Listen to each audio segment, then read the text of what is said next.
ఎడతెరిపి లేని వర్షాలతో ప్రపంచం అతలాకుతలం అయిపోయింది.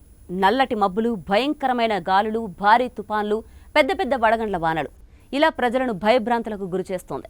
వర్షాలు పడగానే వరదలతో గ్రామాలు మునిగిపోతున్నాయి. వరదలకు కొండ చర్యలు విరుగుతున్నాయి. బ్రిడ్జిలు కూలిపోతున్నాయి. ఈ భారీ వర్షాలకు ఎన్నో ప్రాణాలు వరదల్లో కొట్టుకుపోతున్నాయి. అలాగే ఒక భారీ గాలి తిరిగి టోర్నడోలు సృష్టిస్తోంది.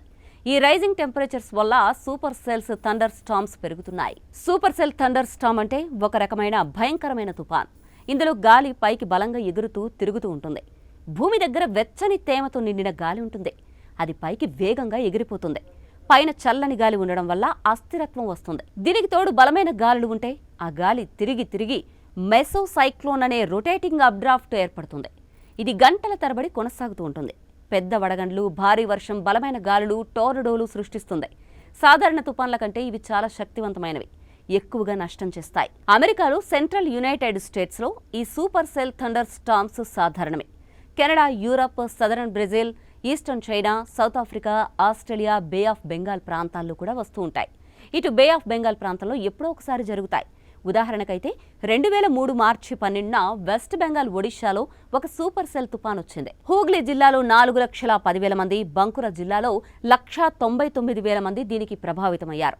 మొత్తం 31 మంది చనిపోయారు. అలాగే 2013లో బంగ్లాదేశ్లో బ్రహ్మన్ బరియా జిల్లాలో 20 మంది చనిపోయి 200 మందికి గాయాలయ్యాయి. ఇక 2021లో చెక్ రిపబ్లిక్ సౌత్ మొరావియాలో ఒక భారీ టోర్నడో వచ్చి 6 చనిపోయారు. 61 బిలియన్ రూపాయల నష్టం జరిగింది. మరోవైపు ఈ సూపర్ సెల్ తుఫాన్లు సైక్లోన్లకు చాలా భిన్నంగా ఉంటాయి. నిజానికి తుఫాన్లు సముద్రంపై పెద్ద స్థాయిలో ఒత్తిడి వ్యవస్థతో ఏర్పడుతూ ఉంటాయి.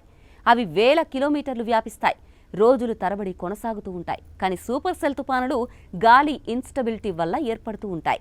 ముఖ్యంగా భూమిపై లేదా భూమి దగ్గర అవి కేవలం 10 కిలోమీటర్లు మాత్రమే వ్యాపిస్తూ ఉంటాయి. సూపర్ సెల్లలో రొటేటింగ్ గాలి వల్ల టోర్నడోలు వస్తాయి. సుమారు 30% సూపర్ సెల్లు మాత్రమే టోర్నడోలు సృష్టిస్తాయి. తుఫాన్లు కూడా రైజింగ్ టెంపరేచర్స్ వల్ల తీవ్రమవుతున్నాయి. కానీ సూపర్ సెల్లు ల్యాండ్ హీట్, గాలి ఇన్స్టబిలిటీ వల్ల పెరుగుతూ ఉంటాయి. ఇక ప్రపంచవ్యాప్తంగా పెరుగుతున్న ఉష్ణోగ్రతల కారణంగానే ఈ సూపర్ సెల్ తుఫాన్లు పెరుగుతూ వస్తున్నాయి. దీని కారణంగా ప్రపంచవ్యాప్తంగా పర్యావరణం, మనుషుల జీవితాలు, భారీ ఆస్తి నష్టం జరుగుతుంది. ఇదండి సూపర్ సెల్ తుఫాన్ కథ.